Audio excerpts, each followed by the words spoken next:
Friday Night Live with Cat Carter.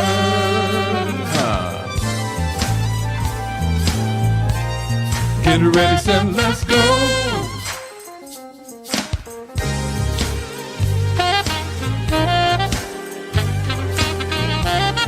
Come on. It's Friday night. It's Friday Night Live. It's Friday night. It's Friday night with Cat Carter. It's Friday night. Hey. It's Friday night. It's Friday night. Yeah.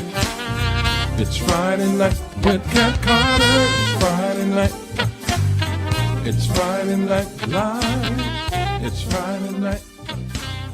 It's Friday night with Cat Carter. Welcome to Friday Night Live. I am your host, Cat Carter, and I am just so excited about today. OMG. I have a maestro here with me tonight. Okay, so you all know that I love the saxophonists. I mean, they're great. The sound is beautiful, but you all, those that know me, know my favorite instrument in the whole wide world is the piano. I have a classical pianist here tonight, and it's our very first. Oh my gosh, I'm so excited. So we're making FNL history. So Friday Night Live is a positive platform where we come to inform, innovate, and inspire. And that's exactly what we've been doing for almost 3 years. I'm just so excited. All right, so let me tell you about my guest and bring him on so that we can just get this party going. All right. Louis Colaiannia is a native of Denver, Colorado. He has pursued music in his entire life with the simple goal of sharing his gift with the world. He is a classical pianist. That's not it. And accomplished songwriter, arranger, and performer. His music has inspired the lives of thousands of people in performances that have been referred to as stunning in their power and beauty. Please welcome to Friday Night Live, Louis Colaiannia. Let me get him on here. Hey, Kat, how are you? Oh my gosh, I'm so excited. I've just been waiting. I don't think I slept good last night because I was just excited about this show. I'm just saying. Wow, I'm that's so excited amazing. to have you. Yes, sir. I'm gonna put Well, okay, there it is. I'm gonna put your information down there so they can get in contact with you. How have you been, Louis? How are you doing? It's springtime. Is it springtime where you are? I have it is crazy weather right now. springtime and I'm fighting allergies, so excuse me if Uh-oh. I cough. Oh, Yeah, so is but my media director. it's that time of year, isn't it? But hey, Yes. Kat, before we get started, I just want to say thank you so much for having me on, and I also want to thank you so much for just doing this show. This is wonderful what you're doing for Thank all the you. artists and all the people, giving us exposure and. The people that are watching, I hope they get turned on to some new music and we all make some new friends tonight, but it's because of you. And I just want to say a huge thank you. Thank you so much, Louis. Now you know I'm just a wimp. I'll start crying at the drop of a hat. So I'm trying to. I have to. Yeah. See, you trying to get me to get sensitive before we get started. I still got these hard interview questions, though. Even though you did that, though.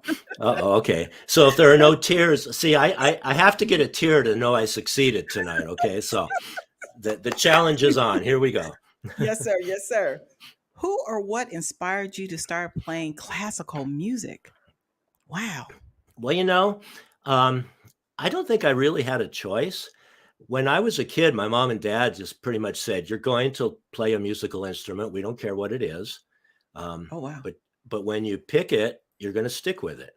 And so I gave it a little thought to it. And I was pretty young, maybe 6 years old. But I remember I was watching Liberace, and he was playing the piano with all Yeah, his yeah, flamboyance and everything. And I thought, that's cool. I want to do that. So I picked the piano, and they hooked me up with this piano teacher. And I mean, and back then, that's what we did. We did scales, we did exercises, and we played classical music. That's what you did. So classical music has just been ingrained in me from as far back as I can even remember. Wow. Wow. You know, I think that's what's the word? I think it's a wonderful thing when parents expose children because children, we don't know. We don't know what's good No. for us, what isn't. But to expose them to something like that in the arts and the music, just, I mean, that creativity, I think that's a wonderful thing. So I didn't tell you this during sound checks, but my mom and dad put me in piano lessons too. I didn't start as a Oh. little kid. I think I was a young teenager, like 10, 11, 12.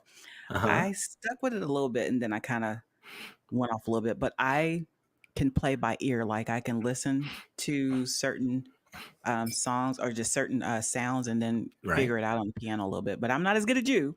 Oh, But oh, I don't know about that, but well, that's wonderful. I mean, I remember the first time that I was playing some music with a bunch of guys, and they said, "Can you play improvisation?" mhm, And I'm like, "Yeah, give me the music, I'll play it." I had no idea what improvisation was or yeah, playing by ear. I was very, very strictly classically trained. wow, Yeah. wow. Okay. So, what do you like most about classical music, or what motivates you to create this type of music? Or should I say genre of Genre. Yeah. music? You know, um, I love classical music because it's so intellectual. There's so many layers to it, and you can just dig in and get deeper and deeper into the music. I mean, if you're looking for a 10-second jingle, to sell something on a radio show, that's not probably what you're going to go to. But Hmm. I just love the complexity and the time it takes to develop that. And um, you know, everybody listens to instrumental music, and they kind of get their own interpretation of the music. It's Hmm. not like you're listening to a song and there's words and they tell you what to feel or what to experience. I've performed and somebody's come up to me after a show and said, I listened to that song of yours and it made me feel like this. And it was totally different from how I intended it to be, Oh, but it's how wow. it moved them. Hmm. And so I love the fact that it gives people a platform or an opportunity to explore their own feelings and to let the music move them in whatever way that perhaps they need to be moved. Wow. I've never quite heard it explained like that. And that's just really interesting. Like when you created the music, how you thought it would be one way, but it moves people or makes them feel another way. That's really good though. I mean, like, Yeah, were you shocked when they said that it moved them the opposite or different from what you thought you were intending for it to do? absolutely, yes, I was, especially in the beginning. Hmm. But now I'm just thankful that it moves them in some way, however it moves them. Yeah, yeah, yeah. I'm just Okay. thankful for that. Excuse me. Oh, no problem. Okay. And you know what got me Yeah. started composing, if you What? have another second? Yeah. Um, when I was a kid and I was taking the piano lessons, I had this incredible piano teacher, Mrs. Hmm. Kirshner. And I was young and I was trying to learn this Rachmaninoff piece of music. I'll never forget this. And I was really struggling with it. And she looked at me and she says, if you quit playing the notes and just play the music, you'll be able to get through it. And I thought, wow, that's kind of a crazy old lady. How do I play this music without playing notes, right? And so I asked her, I said, I don't understand. What do you mean? And she said, okay, think of it this way. Play the song and listen. And if you're playing it correctly, you're going to hear water running in the background of the song. Well, again, I think, man, crazy lady, but I'll give it a try. So I'm playing and I'm just sitting here listening for the water. And I got through the song. I don't remember if I Wow. heard water or not, but I was able to get through the song. And it was at that moment in my life when I realized that music is not about playing notes. Music's about painting pictures. It's about telling stories. It's about creating emotion. And from that point on, doggone it, I wanted to do that. I wanted to create my own music and I wanted to tell my own stories and share that with people. And that was really the moment. Wow. That's really, I mean, that's like a nugget right there. I mean, like, wow. Oh, yeah, Wow. it was That's pretty kind of powerful intense moment. when you think about it. I mean, like, Yeah. wow. Yeah, it Don't really play was. the, what did she say? Don't play the music, play. Don't play the notes. Don't play the notes, play the music. Play the music. You need to put that Yeah. on a t-shirt. Right? Yeah, that's I agree. good. That's a great idea. We should do that, you know? Yes. Yes. Absolutely. All right. So describe your best performance, one that you've ever given, and what made it so special. Well, you know, that's kind of a tough question because I've been so blessed to play so many incredible venues and so many incredible concerts. Um, I guess the first one that pops into mind, since we were on the subject anyway, is my piano teacher. Okay. When we stayed friends, she moved away and I studied with different teachers, but her and I remained friends forever. And I got to go to Columbus, Ohio, where she lived, and do a concert for her. And that was just so important to me. I mean, I've played Carnegie Hall, Grand Ole Opry, and I've never been more nervous than when I sat there with that little 80-something-year-old lady sitting in the front row. I felt Wow. like I was 10 years old again, and she was, you know, going to correct every note I played. It was pretty intense. But the funny thing is, I told that story about Rachmaninoff, the story that I shared with you guys, even the part about the crazy old lady. And after the concert, she comes up to me and she puts her arm around me and she goes, "Crazy old lady, huh?" And I said, "Yeah, sorry about that." You know, she goes, No. She says, "I just want you to realize that crazy old lady was younger then than you are right now." Wow. So that's the kind of lady that she was. And playing that concert for her and getting to share my music with her was just so special. All right. Well, speaking of that, the video "A Song of Thanks." Tell us about that. We'll play that one first. Well, my piano teacher, Mrs. Kirshner, she passed away a couple of years ago in 2020. Sorry. And we like I said, we stayed really, really close. In fact, when I went back to play Carnegie Hall, she called me from the road. I had finishing up a West Coast tour, and I was driving across country to get back to New York for Carnegie Hall, and then on up to record and do an East Coast thing. But anyway, I think I was in Omaha, and she called me really late, and she says, "I just need to know exactly what time you're going to be performing at Carnegie Hall." And I said, "Well, I don't really know. It's going to be about this time. You know, the show starts here and all that." She goes, "No, I need to know." So I gave her some times, and she said, "Okay, thanks," and hung up. I found out later from her daughter that what she did, she had a picture of me, and she sat at her dining room table, and she sat the picture on the dining room table. She lit a candle in front of the picture, and she prayed for me the entire time I was performing at Carnegie Hall. Oh. That's how cool she was, and what a great lady and an influence in my life. And so when she passed away, I just had to write a song. I mean, it's what we do. Absolutely. So I wrote this song for her, and I call it A Song of Thanks for Delome. And if you listen to it, towards the end of the song, you hear a little water running in the background of the song. Just saying. All right. I'm going to listen for the water. Listen for the water. All right. Let's check it out. Thank you.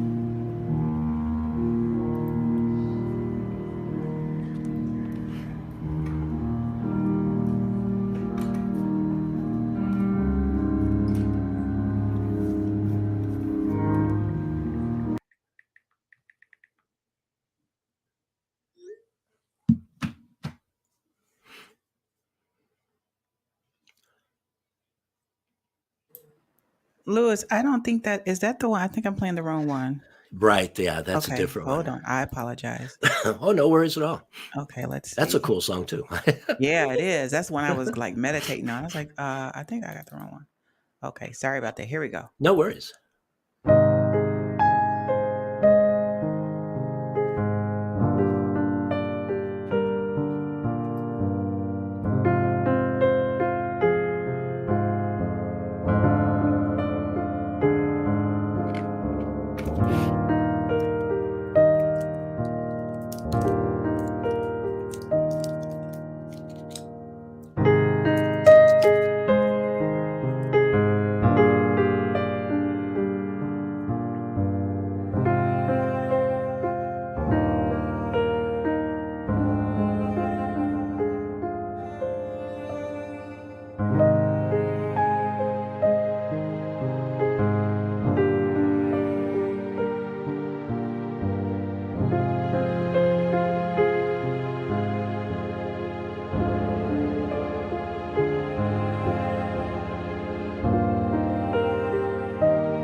Wow. Thank you. Thank Wow. you. That was so beautiful. And I think I saw a picture of you when you were a little boy. You were Yeah, that sitting there. little nerd in I said, there, that's that him. That's nerdy him. That's kid, that him. was me. Yeah. Wow. Such a beautiful tribute. Uh, Thank you. Ada Foster says, beautiful tribute. My mom says, beautiful. Marilyn Floyd said, that is so precious that you wrote that song for her, that you always remembered her. Leslie Lee says, hi, so glad to be here. This is so beautiful. And my mom says, good teachers always leave their mark in their students' lives. Oh, that is so true. Wow. Thank you all Wow. so much. That means a lot to me. I appreciate Yeah, that that. was beautiful. Yeah. Oh my gosh. Thank Your you. music is like so soothing, relaxing. I remember I was telling you, I can use this at the spa. Right? This is so beautiful. Some Oh, beautiful, thank you. relaxing music. Yes. Yes. Thank you for that. Thank you for sharing that story Oh, and your music teacher. What was her name again? her name? Mm-hmm. Yeah, Delome Kirshner. Kirshner. Mrs. Yeah, Kirshner. Mrs. Kirshner. Yeah, Yes. All right. Well, she continued to rest in love. Yes. All right. absolutely. Yeah. How do you think your music has evolved over time, or has it evolved? It really has. My music has really simplified over time. Hmm. It's been an effort and a conscious developmental process for me to simplify my music. When I first started composing, I mean, I wrote stuff that was as complicated as I could make it. I thought that was kind of the way to do things. And then as time went on, I mean, the stuff that was simpler was more accepted and people liked better. And so I think that my music has evolved to the point where it relies more on maybe a melody than a complexity. And I strive for beauty rather than technical stuff. Although I do have some technical pieces I still do and perform, but I think that's the way that my music has evolved. Kind of even maybe more away from even strict classical into just contemporary instrumental. Mm-hmm. When you said that, I remember an analogy that an old lady, an old mother in the church told me. She said, and I can use that same thing that you just said to what she said. She said, simple is more beautiful. Like when you're, as a woman, when you dress, like you wear something simple, it's more elegant. It's more beautiful as opposed to putting all that other stuff. You just something simple is elegant, and that stayed with me. That has actually stayed with me. I think about that, like especially like when if I'm emceeing or if I'm doing something where I'm in front of people. Mm-hmm. Simple is more elegant. I mean, I was like, that is really stayed with me. So when you said that, it made me think of her. Wow. Right. Yeah, Okay. that really is true. And sometimes it's not necessarily the notes you play, it's the notes you don't play that are so powerful. Wow. The So, silence of the notes. yes. We have somebody here saying they love you are their favorite and they love your music. Hey, thank Julie you very much. Crandall. Thank you, Julie. Yay. Welcome to Appreciate that. FNL. Yes. You bringing people to the show. Thank you, Lou. I Yay. appreciate that. I appreciate Okay. you having me. Are you kidding me? Absolutely. This is really nice. This is really nice. Okay. What do you think makes your music unique? Not that it's just classical, but what do you think makes it unique? Well, I think that music, I don't think the music is mine. I think music comes from someplace else. And I am just, and any musician is able to just take a piece of that music and filter it through us and, put it out into the world. So I don't claim my music. It belongs to whatever your belief is, if it was God or it was the universe or it was angelic or whatever. It comes from someplace else. But I think the thing that makes anybody's music unique is just the filter and your own life experiences that you apply to what you're gathering into the music. Mm-hmm. And a lot of life experiences have been difficult. And so I think a lot of my music takes on kind of a somber tone to it, maybe. Maybe that's my Mm-hmm. filter. I don't know. Maybe I'm Mm-hmm. wrong, but that's just kind of how I see it. Yeah, it's almost like you're a vessel, and you get the download, and then you add, like you say, your experiences or whatever's going on, and you create something Right. unique and Right. beautiful, right? Yeah. I mean, it's all out there. It's all this music is floating around us. And I just kind of Take a piece of that, take a tap piece of into that. it. Take a Mm-hmm. piece of music, right? Yeah. Mm-hmm. And you just bring it down and you run it through your filter and record it and get to play it on a fabulous show like yours, Kat. Thank you so much. Speaking of which, I want to hear something else. Are you all enjoying Louis? Okay, it took me 48 hours to say his last name right, and now I got it. I'm telling you, Colaiannia.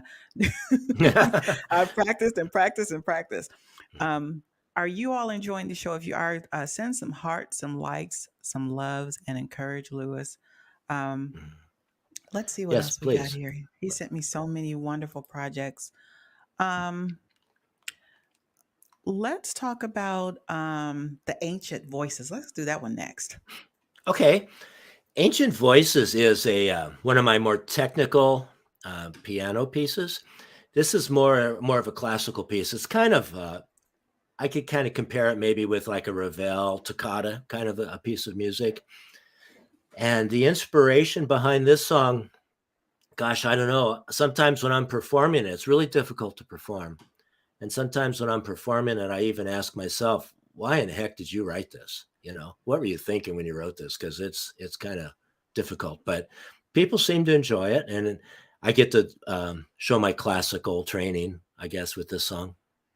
Okay. So, yeah, Ancient All Voices. Yes. all right. Here we are. Ancient voices. Cool. Thank you.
Thank you.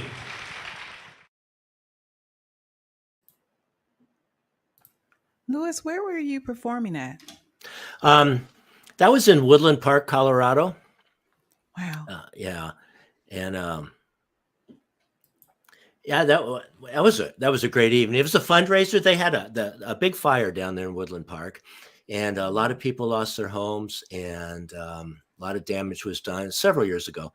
But yeah, it was a fundraiser for the people. So. Watching you play is mesmerizing. It's like Thank you. I was just stuck to the screen. I was white watching you. knuckling the chair here in my house because even though I've seen that video and I know I get through it, I'm just like, come on, get through it. Come on. Well, you did. You did Yeah, with yeah. flying colors. Yes, you did. Yes, you did, sir. Yes, you did. Oh my gosh. And I can see the dynamics that you were talking about. Like to us, it looked like you made it look so easy. Oh, well, good. Thank you very much. Yes, that's beautiful. Thank you. All right. Auntie Ada says, Ancient Voices, calling my name. She loves it. She loves it. Yeah, that was beautiful. You know, the coolest thing anybody ever said about that song, let me just popped in my head here. I played that in a concert one time, and this guy comes up to me and he goes, he says, I've never played the piano in my life. I can't play the piano, but if I could, I'd play it like that. Wow. And I thought that's really cool. Talking, that's a major compliment. Mm-hmm. Move somebody. Again, just move somebody. Yeah. You know, when you get remarks like that or compliments like that, it just, especially if you're a little discouraged or weird things are going on while you, as a full-time artist, those kind of comments give you the encouragement to just keep on going, no matter what's going on in the music industry, no matter what it's just hearing those comments is just, wow, it's great encouragement. People don't realize you all need encouragement too. You all are always encouraging us with your music and stuff, but you guys need it too sometimes. So that's wonderful. Really do. Yes. And thanks to everybody for the comments and the positive thoughts and everything. Appreciate it. Yeah, absolutely. All right. So if you could start your musical career all over again and start from the beginning, is there anything you would do differently? You know, the thing I would do differently is I would believe in myself from the very beginning. I mean, I knew I wanted to do this. I knew I had to do it. It wasn't a choice. It was almost like a curse, I have to compose, I have to play. But I didn't really ever believe I was good enough. And so I always had a plan B in case I couldn't make it in music. And plan B for most of my life became plan A while I got the courage to just dive in with both feet and do music full time. And it just, is a process. Maybe I had to go through it. Maybe that's why my music is the way it is. I don't know. Maybe if I had sidestepped that phase, things would be different. I don't know. But if I could change anything, I could go back and talk to my younger self, I'd just say, believe in yourself, jump in with both feet and go for it. Wow, you encouraged me with that. Wow. All right. So I was lurking. I was lurking to find out all the good gossip and good stuff I could find out about Louis. Tranquil Moments. Yes. What is that? Do you still do it? I do. Oh, tell us about it. We want to know. Tranquil Moments is it's a radio show that I have done on several different radio stations, different platforms off and on for probably 30 years or so. Right now it's currently on The GOAT. It's KYGT, The GOAT in Idaho Springs, Colorado. And I do the show once a week, and I play mostly contemporary instrumental music. I actually play some of my own music, because I'm the host and I can. Yeah, absolutely. And other people, friends of mine, other people of the same genre of music. So it's a show built around that. It's a 2-hour show. And then I have another show called Tranquil Moments I do for One World Music Radio. They're based in Cyprus. And I do that show about once a month. I do a 1-hour show for them. And then, when K-High was a radio station in Denver, if people in Denver listening probably are very familiar with K-High, it was the jazz station. And I did a Sunday morning mellow kind of new age show there. So I've been dabbling in radio for a while. I guess it's like people say I have a face for radio. So there you go. Oh, wow. One of my good friends, he's an announcer and a radio manager out there in Alabama, and he's actually on here supporting you tonight. His name is Jazzy K. Ward. So he has his own radio show. He does all kinds of stuff too. So he's on here checking it Hey, out. He's on here. hey, Yeah, hey, Jazzy is on Dazzy. here. All right. The performance Aurora's Light has a major significance. It Can does. you please share the background of that, how it came to be and what happened? Absolutely. Um, it's going to sound like a tragedy, and it definitely is and definitely was, but I hope by the end of it, it turns into an inspiration. I had written a song called Aurora and had it released, and it did pretty well. And then there was a lady in Colorado. Her name was Michelle Wilkins, and she responded to a Facebook ad for free maternity clothes. She was 7 months pregnant, and she was going to have a baby girl, and she was going to name the girl Aurora. Well, she showed up at this lady's house for the clothes from Craigslist, and the lady jumped her, stabbed her, choked her unconscious, cut her open, and stole her baby at 7 months. And the baby didn't live, and Michelle barely survived. I mean, she barely survived, but she did. And so since turns out she was familiar with my music, and I had the song Aurora, so she reached out to me and asked if I would consider writing a song for her baby girl that had died. And I said, I'd be honored to do that. Gosh, what a privilege. And I said I needed to know more so I could try and do as much justice as humanly possible for this situation. And then I learned that already Michelle had forgiven the lady who did this to her. And she said that her daughter Aurora was now her guardian angel. She's now her spirit of light. And that's all I needed to know. I mean, what an inspiration. I mean, I don't think I've forgiven the lady that did this to her. I don't know how she could have, but a better person than me, a very strong lady. And so I wrote this song, and I call it Aurora's Light in honor of her baby, Aurora. All right. So let's look at the video. Okay, the video. Can I say something about the video before Yes, you you start? can. Yes. Which video are you playing? So I'm actually play the one from the cell phone. And Okay. then we'll play the instrumental when we're doing trivia. So they'll hear the other one again. Okay, fantastic. Yep. Okay, so this, I help out with a group called Spoken Motion. It's a dance troupe in Denver. And they have people from the Colorado Ballet. They have people in wheelchairs. They have people that are blind, different types of handicaps. And they did a dance they choreographed to my song Aurora's Light. So knowing the story, that I hope that as you watch this video, you'll be able to understand some of the things that they brought out in the dance. I just think they did just a beautiful job with it. So I just had to explain the video. Okay. Here we go. Thank you. Yes. Yes, sir.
Wow. Whew. That brings Not out some bad. emotions. Wow. Not bad for a dress rehearsal, but No, not at all. Wow. yeah, They did a fantastic job. they did. The choreographer actually is was with the Joffrey Ballet, the Hmm. choreographed to that, and I don't know how much people know about ballet, but Joffrey Ballet is pretty well respected ballet company, and so I was honored to have them do that to my little song. Wow. Wow. Whew. That was something. Thank you very And much. it shows a lot about the person that you are and your character to dedicate a song for the lady and the baby. It just says a lot for you to do that. And then share it so that we can. Wow, I didn't. So I didn't look at that video. I mean, I listened to like maybe the first 5 or 10 seconds to make sure it was okay for the show. So that's the Right. first time that I saw it, the whole thing as well. That was something. Well, thank you. That Yeah, was something. they did an amazing job. They really did. They're a very, very a talented group of dancers, and it's just what they do with the people that have different handicaps. The brain injuries, the people that are blind. Obviously, you saw some people in wheelchairs. Hmm. Give them the opportunity to get out and express artistically what's in their hearts is just amazing to me. Yeah. Yeah. Okay. So, Louis, we have to give something away tonight. So, we're going to take a break and put the trivia question on there. It's like a super easy trivia question. If everybody doesn't get this, I'm going to know something. And then we're going to come right back and Okay, do a few more questions. Is it okay? absolutely. Thank you. All right. Okay. So, that'll let you give your voice a little break too. Okay. What am I doing? That song just has me like, whoa. Well, good. Okay. That was my We're goal gonna to get you a little bit tonight. Yeah, well, you did. Good. Like, as a matter of fact, we're gonna play it in the background while we're doing trivia. How about that? Okay, cool. Okay, so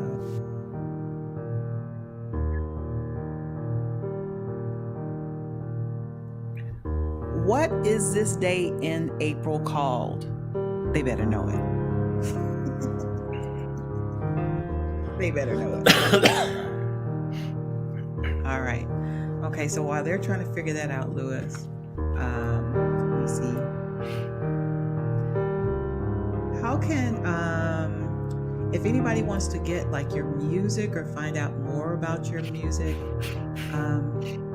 where is your music located? Like, tell us a little bit about that. It's on virtually every digital format. So it's on iTunes, Amazon.com. You can stream it on Spotify, iHeartRadio, Pandora. I mean, just anywhere digitally. You can always go to my website. I don't do a very good job of keeping my website up to date. I apologize. I'm really bad about that. I'm bad about that in social media. I don't know. But it is what it is.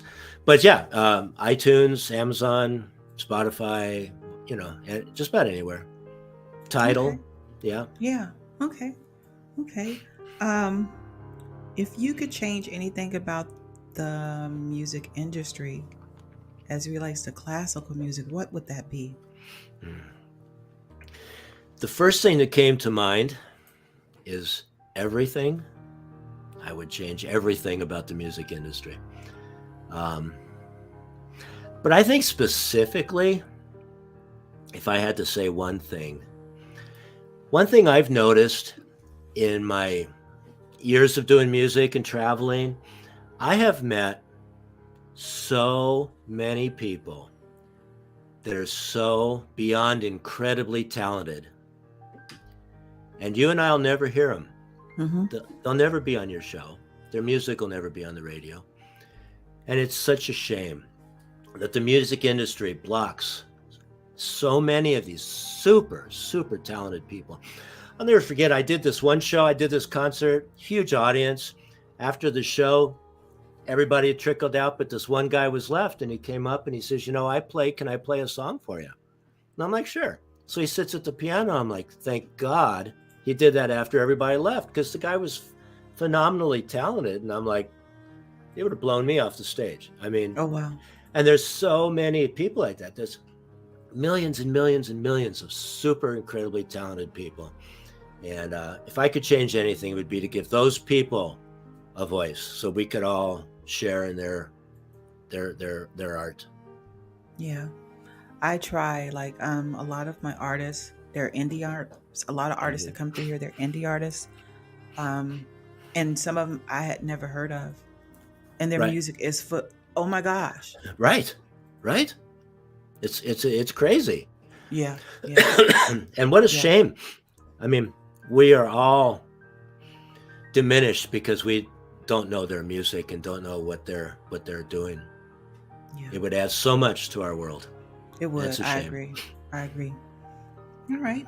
If you had one message to give your fans, what would that be? You touched on it a little bit earlier. We need feedback. We need, all of us. If people just have reached out to me and just said, gosh, I love your music. It makes my whole day. It makes my whole week. It makes me want to go down in my basement and write another song. And just about every time in my life, when I faced the feelings that maybe this isn't right, maybe I need to stop, maybe I need to do something different with my life, some stranger says something or sends me an email or something happens that puts me back on the path. And, thanks so much to everybody that's done that to me. You don't know who you are. You may not ever hear me say that, but there's quite a few people that have touched me in that way. And I appreciate that and just need to hear that. And every artist does, like you said, Kat. Yeah. Okay. What advice could you give a young, inspiring pianist that may want to go into classical music? It takes several things to make a career in music. You have to want it. You have to want it so bad. I had somebody once tell me, it was a wise person, and I said, I really want to make it in music. And he said, imagine you're sitting on a pool and the guy pushes you into a swimming pool, grabs your head and holds you underwater, and you can't breathe. And he won't let you up. And you're struggling and you're fighting to get up to get that breath. And pretty soon your lungs are burning and you're starting to feel lightheaded and you don't know all you can think about is getting that breath.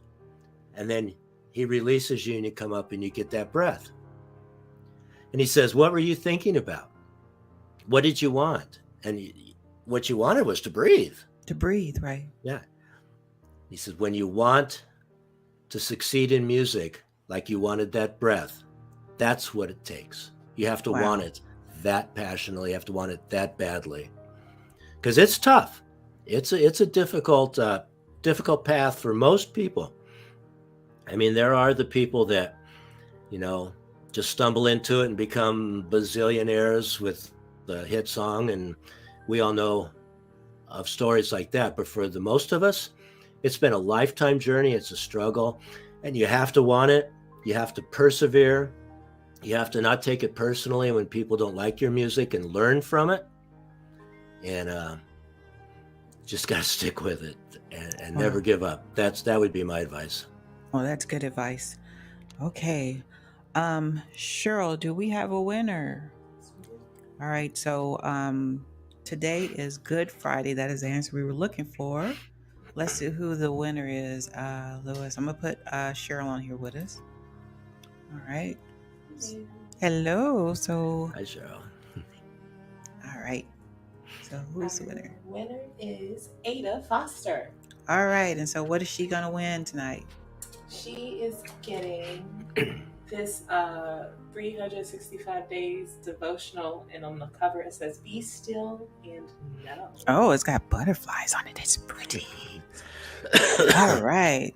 Okay. So Louis, I first of all, she's going to give some shout outs to the people on here so you can see who's on here. But Okay. before we do that, I just want to thank you so much for giving of your time and coming and hanging out with us on Friday Night Live and sharing your music. It was beautiful, very relaxing. Like my spirit is just really like just relaxed. I have a very stressful workload, and I'm Uh, just like I'm just so relaxed, and I just really appreciate you. I love the piano, and so this was really something special to me. You are our first classical pianist on FNL, so you're going down in history as the very first. yes. All But right. yes, but I just want to thank you so much, and I know the from the comments on the viewers that they were blessed and they enjoyed your gift too. Thank you for sharing that with us. And when time permits, I would love to have you come and hang out with us again. I would love it. You name the time and I will be there. I had so much fun. Thank you so much. Thanks to all the people that stuck with us and listened. Means the world to me. Thank you all. Absolutely. So Cheryl's going to do Cheryl shout out so you can see who's on here hanging out with you, All and then right. we're going to get out of here. All right. She has her special intro. Hold on, excuse me. Hold on, just a second. Just a second. Okay.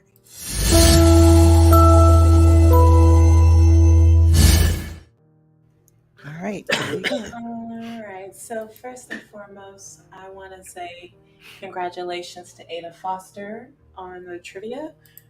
We hope you enjoy your prize. We will get that to you momentarily. Um, I also want to say hello to our Twitch family. Our moderator, Karan, was not able to make it today to hang out with the guys on Twitch, but I wanted to say we see you. We know you're there, and welcome, and we hope you keep coming back. We have Miss Tina Wilson with us on Facebook, chilling with us. Good to see you. And I believe her sister Bonnie Wilson is on YouTube as well.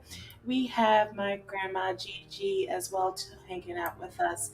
Good to see you. We have Florida Stan on Twitch hanging with us. Good to see you, brother.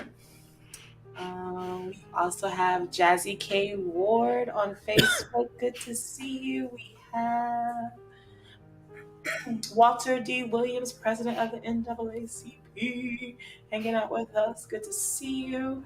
We have Miss Marilyn Ford on YouTube hanging out with us, holding it down. Good to see you. We have Leslie Lee hanging with us. Um, we have Brother Esau Tosin hanging with us. We have Miss Julie Eikenberry Crandall. Welcome on Facebook. We hope you enjoyed. Um, I think that's it. That is it, Mother. Okay, so we know that we have a lot of people that are at church right now for Good Friday service. Mhm. So just so you all know, this you can catch this on YouTube. You can catch the replay on YouTube and Facebook. Yeah, so I think I have one more video from you. Let me see. I think I do. Oh, hey, great grandma. You too. Hey, great grandma. Okay, there is one more video. Am I saying it right? Godamia, God. Gatamia. Thank you. So we're gonna end the show with that. So tell us about that show. I mean, tell us about that video. Okay. Well, this is a video again using those same that same dance troupe, and they did this. It's called a touch dance, where they tried to maintain contact, and it's just a style of dancing. And a couple of the people that are dancers, you won't even be able to tell, but they're blind, and so it's really powerful. And Gatamia is just a term of endearment. I mean, my dad used to call my mom his Gatamia, so it's just a love song. Wait. The Adams family. Yep, God, that's right. I don't know what she's talking about, but she knows. A husband always said to his wife. Yes, I that's don't exactly remember. right. Maybe you'll make me try to go and see it. You're right. Absolutely. All right. So You're the you all first have- person that's ever noticed that. Got it. Thank you. You're welcome. We want to let me thank Louis right quick. We want to thank Louis Colaiannia for hanging out with us. And then you all next week, I'm going to have returning artist, bass guitarist national recording artist Rodney Green. He's going to be in the house. So make sure that you're here next Friday to see that. All right, Louis, you have any final comments to the people we're getting ready to leave? I just want to say a huge thank you. I hope that the music moved you, and I hope you loved it, and I hope you check out more of my music and stay in touch with me. I mean, it means the world to me. Kat, thank you so much for doing this. Absolutely. Really appreciate it. This was so much fun. Yeah. I hope All right. everybody had half as much fun as I did. Then it was a success. All Thank right, you. you guys have a nice Friday. Have a great weekend. Happy Resurrection Sunday. And I will see you next Friday. We're going to end it with Lewis's final video. I hope that you all enjoy. Thank you. All right, here it is.